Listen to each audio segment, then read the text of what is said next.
On voit que Nico, normalement, devrait être en call avec nous. Est-ce qu'on l'a? Ah, nickel. Salut à toi, Nico. Comment tu vas? Ça va bien, merci vous. Bah Et écoute, yo. ça va nickel, hein. En tout cas, ça fait plaisir de t'avoir ici parmi nous pour pouvoir parler un petit peu de League of Legends en tant qu'expert, en tant qu'assistant coach maintenant sur la scène depuis bien longtemps. Je sais pas si tu peux te présenter un petit peu toi de ton côté, voilà, pour dire un peu ce que tu fais, quel est ton rôle chez Giantix, etc. Ça marche. Du coup, moi, c'est Nicolas Pérez. Je suis assistant coach chez GX en Ligue européenne, en LEC. Ça fait, du coup, j'étais là au summer dernier aussi. Ça fait 4 ans et demi que je suis dans l'e-sport de manière générale. J'ai commencé en 2020. Donc voilà. Très bien. Donc toi, tu es passé un petit peu par toutes les étapes. Tu as commencé au tout début justement à coacher en gros en plus basse division. Je sais pas exactement où est-ce que tu as commencé. Je sais pas si c'était en Open Tour ou en Division 2 J'avais directement. commencé, en gros, j'avais fait un peu d'open tour à l'époque, mais en tant que vraiment plus data sur l'ordi, etc. Ouais. Mon vrai premier poste de coach, ça a été chez KC en Division 2, enfin, ou Unfazed avant qu'ils rachètent. Donc en Division 2, c'était il y a très Et longtemps. le tout début, ouais. Ouais. Le tout début. Le début de la Div 2, ouais. C'est ça, avec Jujutu, Elaz, etc. C'est ça. Les Quand- premières équipes, quoi. Quand on était nous aussi en Div 2, non? Ouais, on avait une équipe en Div 2 aussi. C'est ça. Quand ça jouait contre l'équipe de Chap. Non, il n'y avait pas Chap. Si, il y avait Chap. Je sais plus avec qui, mais je crois qu'il y Je avait. crois qu'il y avait Chap. Moi, j'ai fait des matchs, mais j'ai pas joué de mémoire contre la KC. Je sais qu'il y avait un match où en gros ils ont joué contre Tio, Chap, Wax, Qatar, etc. C'est ça. Ah oui, ils avaient troll et Pour tout. les- Ils avaient fait une compo bombe, mais je me Oui, rappelle la très compo bien. bombe. La compo bombe où ils se sont fait tarter le cul. Oh, les Donc, connards. Vraiment les gros cons. Donc toi, voilà. Maintenant, pas mal d'expérience sur la scène League of Legends. Je vois que tu es arrivé du coup chez Giantix maintenant en LEC. Donc tu es arrivé tout en haut du top level européen.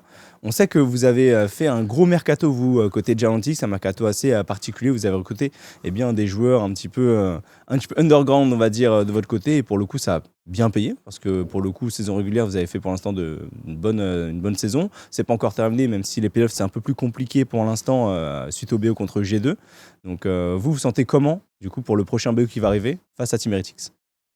Je pense que on a beaucoup évolué dans notre manière de gérer notre approche pour ce winter. Je pense que au début on avait cette vision un peu de comment dire. On va dire qu'on était confiant, peut-être trop confiant par rapport à nos performances en scrim, etc.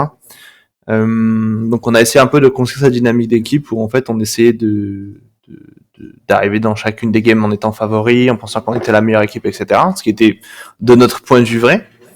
Et en fait, on a eu du coup ce petit reality check en Ophi contre le top 4 à part KC qu'on a gagné. Et je pense que ça a fait du bien à tout le monde parce que ça nous a permis de nous concentrer un peu plus sur nos fondamentaux, sur les choses sur lesquelles on devait progresser. Et je pense que par exemple le BO contre G2, même si on a manqué de décisivité, on va dire, parce que je considère que G2 c'est pas une équipe qui est forte sur la map, c'est une équipe qui se bat bien, mais c'est pas une équipe qui est forte sur la map. Et on n'a pas réussi justement à punir ces erreurs-là, alors qu'on en les disait en com, tu vois. Mais on n'a pas réussi à cliquer sur nos boutons en se disant ok, on y va avec confiance. Et je pense que ça va être vraiment ça la prochaine étape sur laquelle on doit travailler pour ces playoffs. Donc pour Heretics, on fait juste du match par match, on se concentre pas sur ce qu'il y a après. On va aller chercher Heretics maintenant, Call plus tard, et puis voilà. Ok, très bien, très bien. Vous, et du coup, j'ai une autre question par rapport au mercato. Donc, on sait que du côté de Giantix, vous avez recruté Jackies, qui a eu le titre de rookie de l'année. Cette année, vous avez récupéré Jun, qui est donc le support de l'équipe, qui est phénoménal. Où est-ce que vous dénichez tous ces cracks? C'est ça la question, genre, c'est parce qu'à chaque fois, vous arrivez à trouver à chaque fois un peu une pépite, tu vois. Bon, pour le coup, June, c'est, on va dire, c'est quand même l'ancien de Fnatic, donc on n'a pas fait grand-chose sur ça. Ouais, Éventuellement, celui qu'on pourrait associer à ça, ça pourrait être Lot, qui aussi a fait c'est vrai. un bon début de Winter. En fait, chez GX, on essaie vraiment d'être concentré sur les datas de manière générale. C'est-à-dire qu'on va avoir notre coaching process va être à 80% basé sur ça pour trouver les joueurs. Et ensuite, nous, en tant que coach, on va se baser sur ces datas-là pour aller chercher justement à vérifier par les votes, par des discussions avec le joueur pour voir sa personnalité, etc. Pour voir si le profil fit au projet. Donc on a un gros travail en amont en fait qui est fait technique, et ensuite de notre côté on va simplement s'assurer que le choix du joueur est le bon, quoi. Ok. Et de votre côté, en gros, si on devait résumer un petit peu une journée type chez Giantix, c'est quoi en gros une journée type du coup pour une équipe LEC, tu vois? Alors, faut savoir que toutes les équipes LEC n'ont pas du tout le même planning. C'est-à-dire qu'il y a plusieurs équipes qui vont par exemple préférer les night blocks, d'autres plus d'avoir des blocs de scrim le matin. On a aussi vu notre planning qui a plutôt évolué parce qu'on va dire qu'on avait un début de winter où on commençait à arriver à 10h à l'office et on partait vers 21h, 22h. Et là, on a décalé tout de 1h. Parce qu'en fait on était trop early par rapport au planning des matchs. Tantôt on jouait à 21h, donc ça veut dire qu'on avait on va dire un sommeil qui était décalé pour les joueurs. Du coup, en gros, par exemple, pour donner une petite idée, par exemple pour la journée d'hier, on est arrivé donc tout le monde à 11h à l'office. On a fait un petit meeting, on a eu un scrim d'entraînement le matin de 11h15 à 12h30, quelque chose comme ça. On a mangé, on a eu la reprise à 1h30. On a scrim jusqu'à genre 16h, 17h, quelque chose comme ça. Ensuite, on fait un petit break de 30-45 minutes pour faire sortir les joueurs, les faire marcher un peu, même s'il fait moins 8 degrés dehors, on y va. Et ensuite, on reprend vers 17h30, 18h, et on a scrim jusqu'à genre 20h, 21h. On a remangé et on a refait un bloc le soir de 21h30 à 23h. Ah ouais, la journée de dingue, frère. C'est quoi cette journée de fou? Et en général, ça va dire ça va être les plannings qui vont être les plus lourds. On va évidemment avoir des jours qui sont plus légers, un peu comme aujourd'hui. On n'a pas de morning block du coup parce qu'on a fait ça hier. Du coup aujourd'hui on a eu pareil arrivé 11h à l'office, on fait un petit meeting, si on regarde des votes ou des conneries comme ça. Et ensuite on a le bloc de l'après-midi qui commence à 1h. Et ensuite on a du coup le soir, soit les joueurs font des solo queues, soit on refait un meeting. Enfin on voit et on essaie de faire en sorte que les joueurs soient libres vers 21h30, 22h. Très bien. Mais du coup, ouais, ça te laisse pas le temps spécialement, toi de ton côté, imaginons, genre si tu voulais suivre d'autres ligues, c'est quand même plus compliqué quand même. Ah, il y a le matin. C'est-à-dire que, par exemple, souvent, on regarde la LCK et la LPL en matinée pour préparer avec le staff. Ouais. Et ça peut arriver aussi que durant les breaks de scrim, tu passes les games en x5, en speed là, avec les flèches là. Tu regardes un peu comment La ça game. se passe. Puis, La voilà, game tout en ce que tu peux, x5, hein. t'es là, t'as pas le temps de cligner des yeux, ça clique de partout. Et du coup, ouais, ça va mener à une autre question. Attends, moi j'ai Et deux donc- questions. Ah bah avant, vas-y, je Narcisse. te laisse choisir celle que tu préfères. Il y en a une un peu, voilà, que j'aime bien poser à tous les coachs ou assistants coach. Tu penses que dans le coaching, dans le monde, enfin pas dans le monde, mais dans le coaching en tout cas en France et en Europe, tu penses qu'il y a combien de pourcentage d'escrocs en coach? Tu vois, Moi, ou des je gens pense- où tu te dis, en Ouais. vrai, tu mets n'importe qui, il fait le même chose. Ça, c'est ma première question. C'est un peu la question piège. La deuxième question, c'est plus en mode par rapport au jeu et par rapport au truc. C'est quoi ta vision? Parce que toi, t'aimes bien les datas. Et je sais pas si t'as une réponse mais plus en mode débat.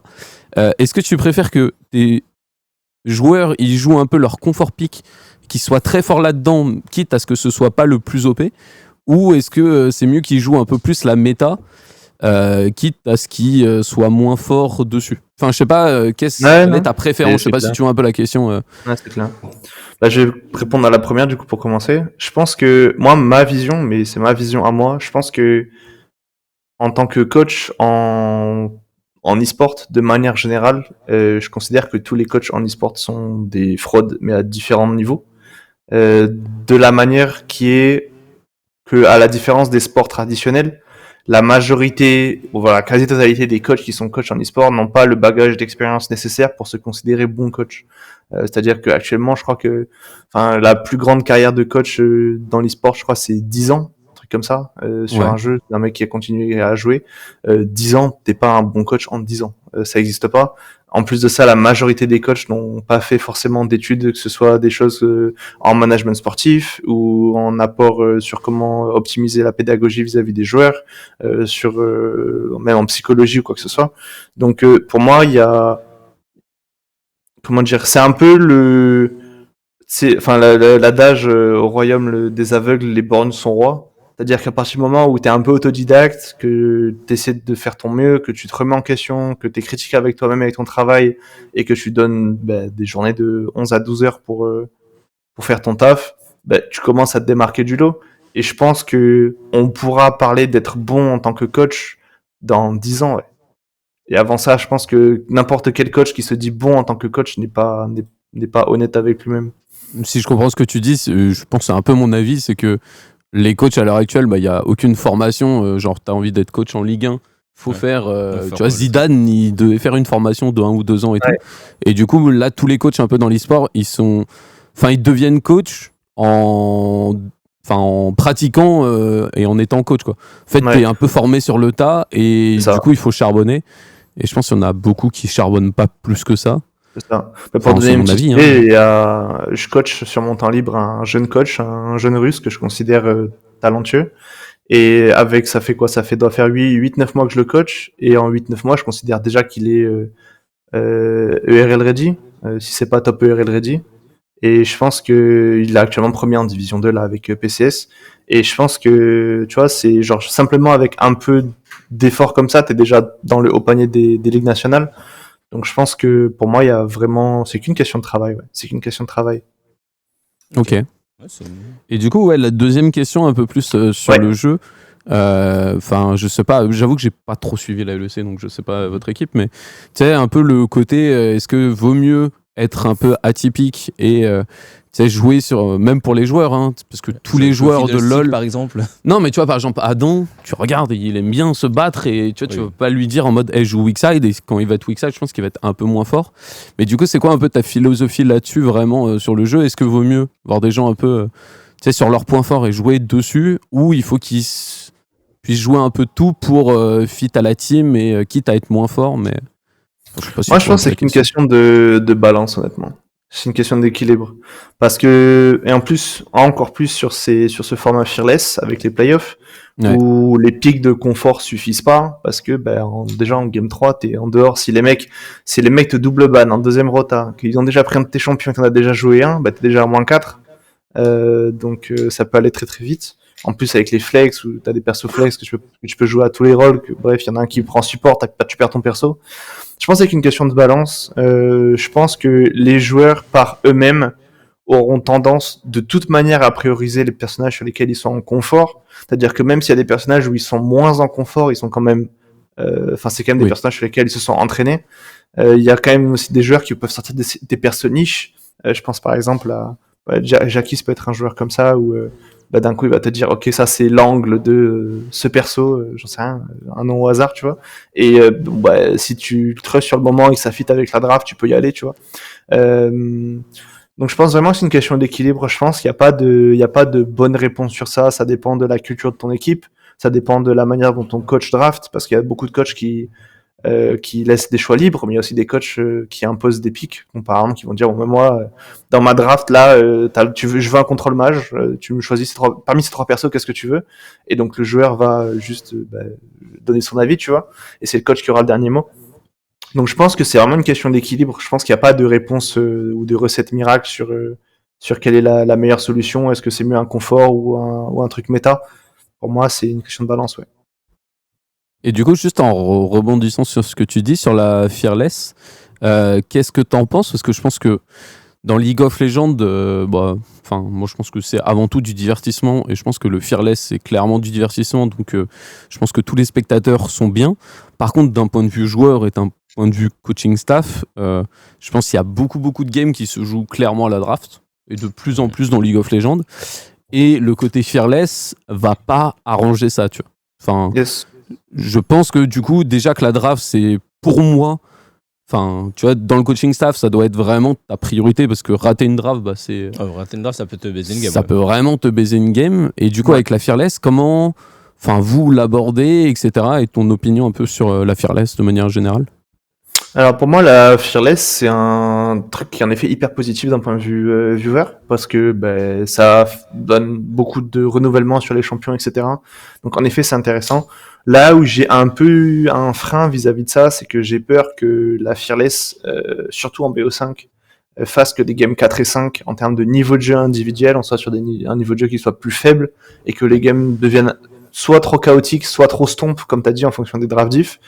Par exemple, je pense à la dernière game de, je crois que c'était HLE contre T1 où genre 39 kills parce qu'il y a eu, les drafts sont pas balance et genre c'est juste pas drôle à regarder, tu vois. Enfin, la game en 25 minutes, tout le monde meurt. T'as l'impression que T1 attend juste de sortir de la compétition, tu vois. Donc je pense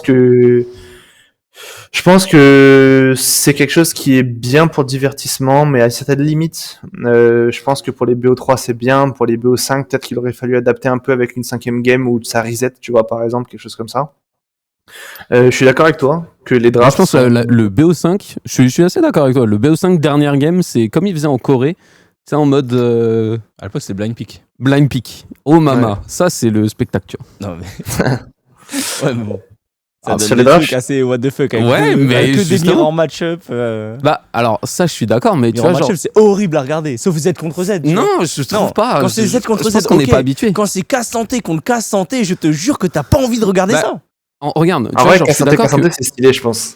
Là, je pense pas. Je pense. que c'est- Est-ce qu'on l'a jamais vu? Oui, T'as mais envie je de pense le que voir? oui, bah t'as envie de Je le voir pense- une fois. Quand tu le verras sur toutes les game fights, tu vas être en mode j'en ai marre de voir ça. Je sais pas. Bah, et tu vois, moi, en fait, j'avais ce débat et tout avec Gluttony, où, tu vois, par exemple, sur Smash, je sais pas si tu suis un peu Smash, mais tu sais, il n'y a pas de Absolument ban. pas, Les gens, ils jouent leur champion. Oui. Et du coup, tu vois le meilleur niveau. Là, je suis assez d'accord que la Fearless, au final, bah, sur une game 4 ou 5, s'il y a déjà 4 champions qui sont ban, plus tu te prends un triple ban, plus Oui, le gars oui, il prend, oui, bah, c'est tu galère, te retrouves Yumi ADC. Ouais, Oui, bah, non, mais frère. bien sûr. Je suis d'accord que Et- la game 5 c'est un peu compliqué. Et du coup, tu vois, une game 5 en mode. C'est Bah, qu'en normalement, blind, en blind, imagine genre Sivir contre Sivir. Oh, j'avoue, tu ronfles. Hein. Oui, mais parce que là, tu prends le pire cas. Imagine Draven contre Draven. Ça n'arrivera pas. Ouais. en blind. Enfin, et justement, tu vois, il y a le côté un peu où tu sais, faut. Enfin, je sais pas. Non, mais je vois ce que tu veux dire, ouais. Et de toute façon, je te rejoins sur le fait que pour moi, les drafts ont aussi un énorme impact. Je considère qu'actuellement, la draft, c'est 80% de la condition de victoire d'une équipe. Donc, pour moi, c'est en effet une des grosses raisons. Et sur ça, la Fearless, entre parenthèses, t'es obligé de t'adapter. Donc, sans rentrer trop dans les détails de comment nous on fonctionne sur les Fearless Drafts, parce que en plus on va affronter les 3 Français de chez Heretics, donc pas envie que ça clippe quoi. Mais concrètement, je sais que il y a beaucoup d'équipes qui fonctionnent par identité de draft. C'est-à-dire que par exemple, tu vas dire ok, game 3, on va ban les pillbags par exemple, et on va draft de l'engage. Game 2, on va ban les engage et on va draft de la range, tu vois. Et tu essaies un peu de trouver un thème dans ta draft, souvent autour du mid-jungle support, pour t'assurer que ta draft ensemble ait du sens et que par rapport à tes bans et aux champions qui sont déjà enlevés, tu puisses avoir cette flexibilité et, entre parenthèses, gagner tes teamfights, quoi. Ouais, on a bien joué. Très bien. C'est bon, il a bien répondu à toutes tes questions, Narcus. Ouais, c'est intéressant. Enfin, moi, je sais que je. Je suis d'accord, c'était bien. Nico, j'ai une dernière question pour toi. Du Yes. coup, c'est par rapport à la scène asiatique. Tu dis que parfois, ça t'arrive de regarder un peu la LCK, la LPL. Est-ce que tu penses qu'aujourd'hui, l'Europe est encore loin de la scène asiatique ou est-ce que justement le gap se rapproche ou pas? Et si oui, du coup, quels sont les axes d'amélioration du coup, pour les équipes pour aller chercher justement ces équipes asiatiques? Parce que pour l'instant, on voit que dans les compétitions internationales, on a encore du mal à s'illustrer. En fait, ce qui me pose problème, c'est que pour le moment en Europe, et je pense que peut-être, sauf si G2 crée la surprise cette année, mais je pense que pour moi Fnatic est probablement cette année l'équipe qui a le plus de chances de faire quelque chose à l'international. Le problème, c'est que chaque année c'est la même chose. Notre plus grande chance de faire quelque chose à l'international, c'est de prendre des joueurs qui sont là depuis la télé en noir et blanc, et en gros on espère qu'ils vont faire en sorte d'outperform les équipes d'en face, quoi. Moi je pense que on a un gros problème systémique en Europe sur le développement de talent. Là par exemple, je sais pas comment ça s'est fini le match de Damwon contre HLE, mais on a Zeus 19 ans ou 20 ans de T1 Academy contre Siwo 17 ans de Damwon. Et les deux se mettent sur la gueule. Il y en a un qui est champion du monde, l'autre qui était en Ligue académique la saison dernière et qui a tenu tête pendant BO. Et on n'a pas ça, nous. Hein. Ah non, et je pense que tant qu'on n'aura pas ça, c'est impossible de faire quoi que ce soit et de se projeter quoi que ce soit international. Et je pense que c'est un effort à faire de la part des organes LEC, ce que j'avais dit chez Tréton. j'avais parlé un peu à Riot. Actuellement, c'est dans la capacité des orgues de LEC de créer une Youth League, donc une ligue pour les jeunes. Ils peuvent faire ça, ils peuvent poser un dossier et faire ça de leur côté.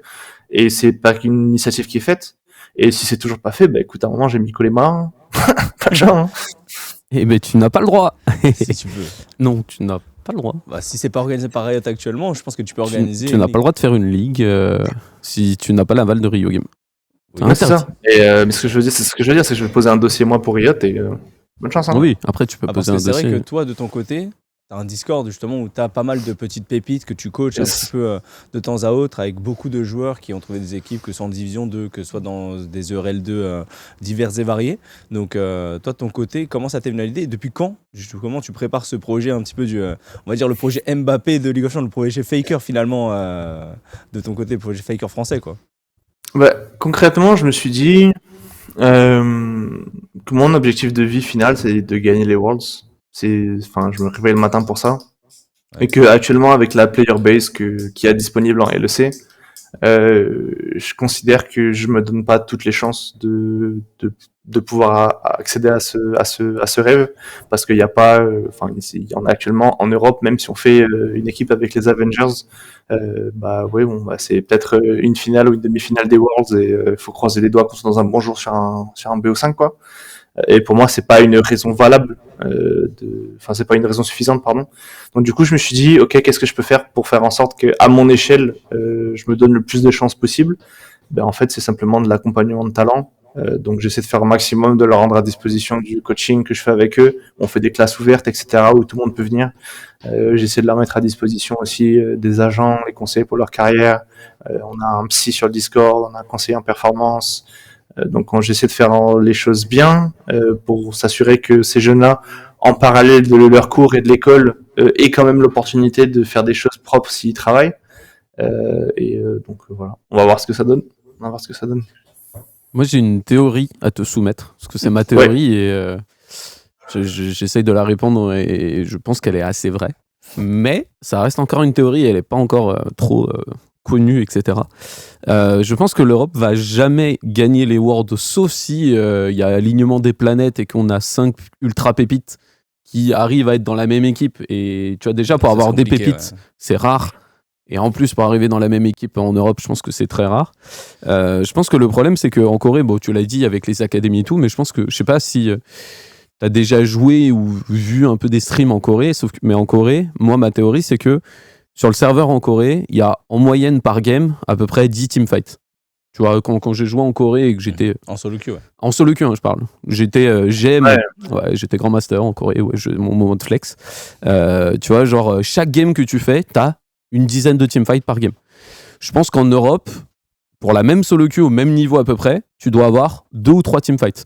Tu vois, les gens, ils groupent jamais pour les... Enfin, maintenant, ça a un peu changé avec la méta, mais il y a un an, c'était les gens ils groupaient jamais, t'avais toujours un connard en retard ou un connard qui speed push ou un connard qui va se dire ah non je préfère push ma wave et voilà. Et je pense que la vraie différence, hormis bon il y a plein de trucs à côté, c'est pas que ça, hein.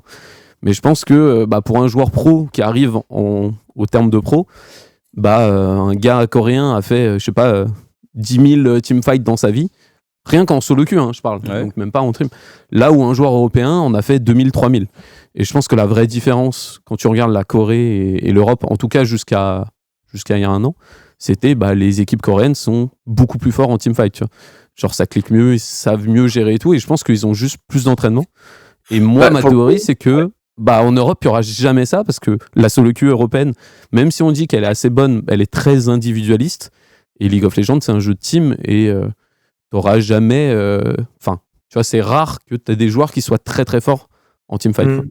Le fond de la théorie, le fond de la théorie est correct. Je pense que le point de focus qui est la solo queue pas forcément bon, dans le sens où en fait en Corée, dès le système académique, en fait c'est ça, c'est que en Corée, tous les joueurs de LCK actuellement, ce sont des joueurs qui évoluaient en LCK ACL. Tous. Pas un seul. Pourquoi ? Parce que le système de ligue évolue comme ça. Le truc, c'est que dans la manière dont les Coréens apprennent le jeu ensemble, ils apprennent le jeu sur 2 axes. Le premier qui est la vision, le deuxième qui est les teamfights. Et en fait, depuis qu'ils ont 15 ans, ils taffent sur ça. C'est-à-dire qu'en scrim, au lieu de faire des reviews de macro, side, push, machin, quand ils sont en académie, ça review les fights, ça review la vision. Quand ils arrivent en LCK, c'est pareil, ça c'est un truc. Par exemple, June nous l'a demandé en arrivant dans l'équipe, il était en mode en LCK, on reviewait les teamfights de fou, chez Fnatic on faisait pas, moi je veux le faire maintenant, genre. Et en mode bah ouais, t'as raison, genre. Et, Bah oui, et pour moi, c'est juste quelque chose c'est juste un axe de progression qui est pas assez travaillé en Europe, simplement parce que je pense que honnêtement, les équipes ne savent pas ce que c'est un bon teamfight et quelles sont les conditions pour être un bon teamfight et on review pas les teamfights. Et je pense que l'outil de Practice Tools va pas mal aider pour ça. Et il y a beaucoup c'était justement une question. C'était la prochaine question que j'avais. Ouais. Parce que ouais, il y a beaucoup de coachs qui sont là en mode ouais, c'est un peu de la merde. Enfin, peut-être pas beaucoup de coachs, mais il y a un peu deux sons d'école en mode ouais, ça sert à rien, autant faire des vrais games, etc. Moi, de mon avis, je pense que c'est Gotia. Ouais, tu vois, genre dans le foot, tu t'entraînes à faire des corners, par exemple, des coups francs. Dans League of Legends, tu peux utiliser le Practice Tool pour t'entraîner à des prises d'objectifs, tu vois. Et je trouve ça logique. Moi, typiquement, si j'étais coach, je ferais 2 heures ou je sais pas combien, mais en mode, là, on va faire que des teamfights avec une type de compo qui est un peu générique en mode classique, et on va faire 3 heures de teamfight au Drake, et puis c'est parti. Est-ce que ça, c'est un truc que vous faites un peu, que les équipes peuvent faire, ou c'est vraiment scrim, non, bloc de 4 games, scrim, et voilà? Par exemple, le bloc de hier soir, c'est ce qu'on a fait, hein, de 21h30 à 23h. On a allé en Practice Tools à 55 contre une équipe LEC. Et on a fait, de notre côté, on travaillait les prises de retake sur Atakan en tempo down. En face, ils avaient la tempo et la prise de position. Et on avait une compo engage flank et on devait retake. Et eux, ils avaient une compo protect et ils devaient protéger. Ensuite, on a changé les drafts et on a travaillé comme ça. Mais pareil, eux, ils voulaient travailler les teamfights en mid sur un scénario où il y avait Drake et Nash up. Donc on a mis Drake et Nash up et on faisait des scénarios en mid où on devait protéger des bush, avancer avec la wave, etc. Et c'est super intéressant. Le seul truc problématique, c'est que c'est un peu compliqué pour les joueurs de se mettre la tête dedans, parce que quand t'as pas analysé les mouvements d'un joueur toute la game, quand t'arrives en teamfight, tu sais pas trop où il va dodge, tu sais pas trop comment il va réagir, si le mec react flash trop vite ou pas. Donc c'est ça qui est un peu différent. Mais globalement... voilà. Parce que ça, c'était justement ma question. Les joueurs, est-ce que... Enfin, parce que je pense on parlait un peu des coachs ou mode, il y a beaucoup de taf, mais je pense que les joueurs, il y a un peu deux types de joueurs. Il y a le joueur qui va juste jouer en solo queue, dire je suis fort, vas-y, c'est bon en team. Et il y a le gars qui va tryhard et tout. Et souvent, les scrims, les gens, ils sont... Enfin, ça dépend des joueurs, mais est-ce que les joueurs, ils prennent vraiment tout au sérieux et chaque scrim, ils tryhard? Et surtout, quand il va y avoir des teamfights un peu comme ça ou des trucs un peu particuliers, tu vois. Est-ce que les joueurs, ils arrivent à se mettre à fond dedans ou est-ce que c'est un peu dur et tu sais, il faut vraiment expliquer en mode, si on va train les teamfights, c'est important. Enfin... En général, c'est pas un problème, ce niveau de focus. En termes d'intention, on va dire, les joueurs vraiment, ils essayent. C'est juste en temps, vu que on débute, on va dire, un peu toutes les équipes dans l'utilisation du Practice Tools. C'est arrivé, par exemple, qu'on passe 20 minutes à tout setup. Et au final, par exemple, on a Closer qui appuie sur le bouton de reset de la game, tu vois, parce qu'il a mis Slick et il voulait pas faire ça. Et donc, du coup, là, c'est évidemment compliqué de faire ces refocussements après, tu vois. Ouais. Donc, oui, t'es en mode bon. Est-ce que vraiment c'est un peu on perd du temps là? Donc ça arrive aussi, par exemple, on a vu teamfight et je sais plus qui, il avait oublié de refresher, enfin d'enlever le refresh de cooldown et en fait il est focus dans son fight et d'un coup il flash 2 fois, tu vois. T'es en mode bon frérot. C'est un peu. Le double flash, c'est un peu cheaté quand même. Bon. Quand même. Le mec c'est la TP sur toute la map. Bon les gars, je savais pas. Il était facile ce teamfight, j'ai tout dodge. Le teamfight est trop gratuit, frère. Je vais voir où c'est la Chine en boucle. Ouais, c'est un peu le début encore. Mais je pense que c'est une question de temps que toutes les équipes prennent habitude. Parce qu'en plus, on a des process différents de travailler sur cet outil, tu vois. Par exemple, nous, on aime bien jouer sur la prise de position et avec le step de ward et tout. Des équipes qui disent juste go fight, tu vois. Donc, c'est juste une question que tout le monde un peu se mette sur la même longueur d'onde sur ce qui est plus optimal. Ouais. Et en fonction de ça, on verra d'ici probablement le spring ou le summer quels seront les exercices qui seront les plus bénéfiques. Et petite dernière question, enfin pour moi en tout cas, c'est sur le côté... en fait, j'ai oublié. Ok, merci à toi pour cette question, Narcus. Attends.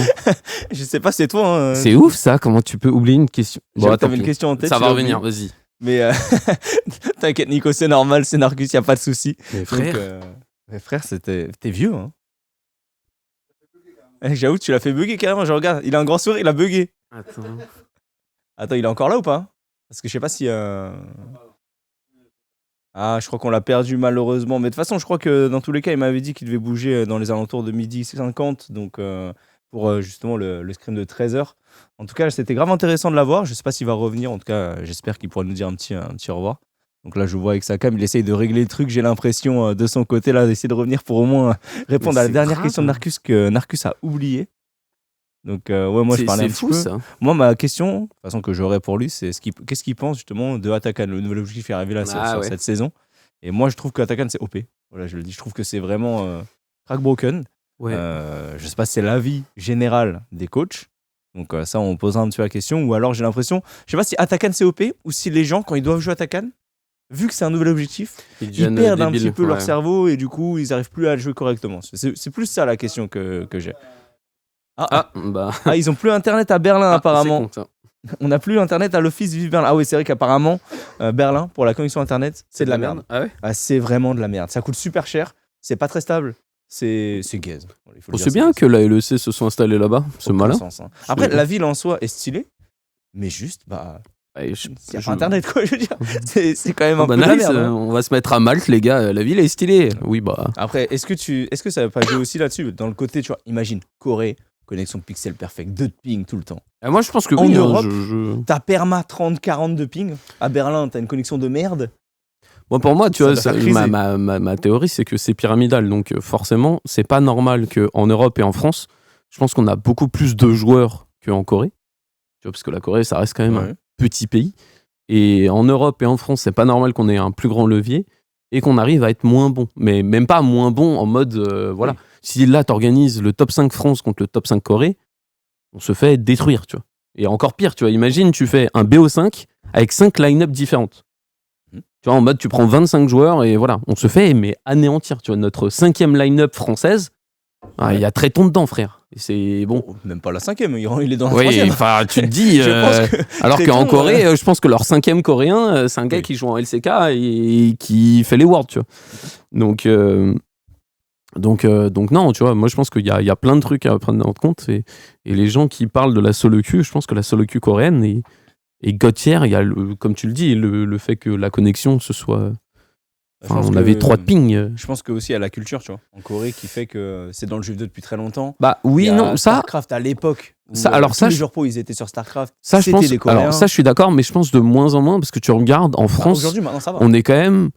Tu sais, on a des cracks, etc. Où tu sais, ils se mettent très tôt, ils sont en mode, vas-y, je vais poncer les jeux vidéo, tu vois. Et je pense que la culture en vrai, en France, des jeux vidéo, en tout cas en France, est quand même assez développée. Et tu vois, très tôt, tu peux t'y mettre, tu peux te projeter. Bien sûr. Il y a des Ouais, mais ça, influenceurs, il y a c'est des assez streamers. récent. et- Tu vois, c'est assez Ouais, récent. ça, a quand même, ça commence à dater. Hein, Tu genre, vois, la Corée, c'est. tu vois, autant il y a 20 ans. 10-12 ans, je suis d'accord. Ouais. Tu vois, ça n'existait pas là où en Corée, tu regardais StarCraft à la télé.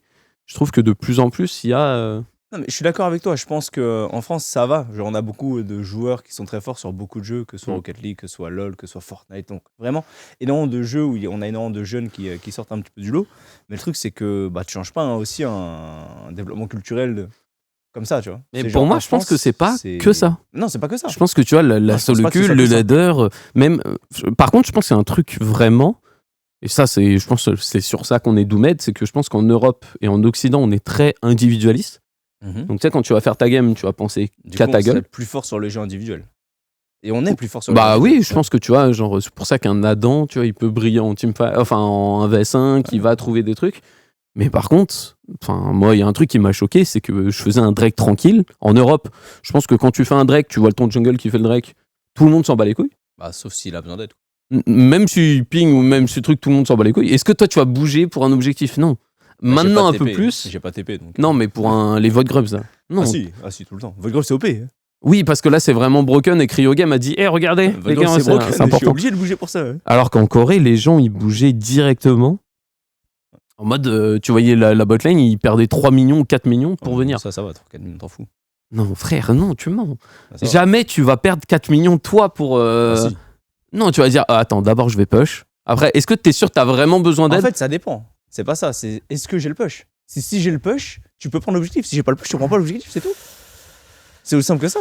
Tu vas pas jouer un objectif si j'ai pas le push. Ça Non, veut mais dire que le oui, mec va non, mais décaler à ça, moi. ça, je suis d'accord, mais c'est pas. Du coup, j'essaye. En fait, c'est les pas 3-4 que creeps, ça. les 3-4 creeps te servent à prendre le push. Non, mais ça je suis C'est pas d'accord. pareil. En fait, c'est tout ça. C'est dans la théorie, je suis d'accord avec toi. dans la pratique, tu vois, les Coréens sont beaucoup en mode, il y a un objectif, on y va, on groupe, tu vois. Ils sont vraiment ça, en mode j'entends. très... Ouais, je suis d'accord. Et même, des fois, avec ça, et c'est ce qui énervait par exemple Wack, c'est que pour n'importe quoi, il fightait, tu vois. Oui, c'est vrai. Genre, mais bon. Enfin bref, bah du coup, dommage qu'il ait plus Internet. J'avoue, dommage. En tout Fin du cas, buzz. Ah, il lag de ouf. Ouais. Ah, ça se voit, de toute façon, la cam qui freeze et tout. Donc, bref, s'il arrive à revenir, eh bien, tant mieux. S'il n'y arrive pas, eh bien, ce n'est pas grave. En tout cas, ça aurait été vraiment un plaisir de l'avoir avec nous et justement de discuter un petit peu de tout ça. Franchement, je le trouve grave intéressant. En tant que coach, je pense que vraiment, c'est le genre de coach, c'est le genre de mentalité qu'il faut dans la scène européenne pour aller chercher le haut niveau. Et je pense que c'est un petit peu, comme il a dit, son objectif, c'est de gagner les Worlds. Et il se donne les moyens pour. Donc, on espère qu'un jour, il y parviendra, tout simplement. Donc, voilà, malheureusement, je pense qu'en Europe... En Europe, ça va être dur. Hein. Je pense qu'il va falloir beaucoup de temps. Je pense que gagner les Worlds pour une équipe européenne, il faudra 5-6 ans minimum. Tu vois. Minimum. Perso, j'y crois pas. Moi, je pense que si. Moi, je pense Perso, qu'on a raté notre shot parce qu'on avait Caps. Caps Prime. Hein. Caps et Prime. Je pense que finale des Worlds back-to-back dans 2 équipes différentes quand même. Hein. Parce que tu vois, là, les gens, ils sont là en mode ouais, Calis et tout. Oui, je pense que Calis, c'est un crack et il n'y a pas photo. Le problème, c'est qu'il joue ADC. Et je pense que malheureusement, dans League of Legends, il y a un rôle qui est le plus important du jeu, c'est mid. Et non, c'est le plus important. C'est le plus important. Supporte quand même un... Supporte quand même en team, frère. Oui, non, mais... Je pense que... Keria, le boulot qu'il fait au World, non, mais alors, solo win des games. Hein. Non, il solo win pas des games, mais... En fait, il y a tellement un gap en support, parce que les supports sont des escrocs, que oui, tu vois la différence qui est flagrante. Je te jure que Keria World, c'est tellement primed, il est là, il fait des trucs, mais il te solo win des games. Pour moi, support, c'est tes supports, tu vois. Si t'as des très bons joueurs à support qui peuvent faire la différence, c'est Gauthier. Oui. Si t'as des clowns, frère... Oui, c'est un peu pareil sur tous les rôles, finalement. Non, parce que tu vois, genre, pour moi, c'est vraiment mid et ADC, où si t'as pas un des deux qui est exceptionnel, et un peu les gens qui jouent autour et qui les mettent en avant, c'est... Mais après, non, dans une équipe qui doit gagner les Worlds, tous les joueurs sont exceptionnels. Tu vois. Les 5 joueurs oui, et c'est pour ça que je pense que malheureusement, en Europe, on n'y arrivera jamais, parce que on va avoir un exceptionnel, voire 2, mais à côté, 2 joueurs qui sont très bons. Attention, tous les joueurs sont très très bons, et il n'y a pas de débat, mais...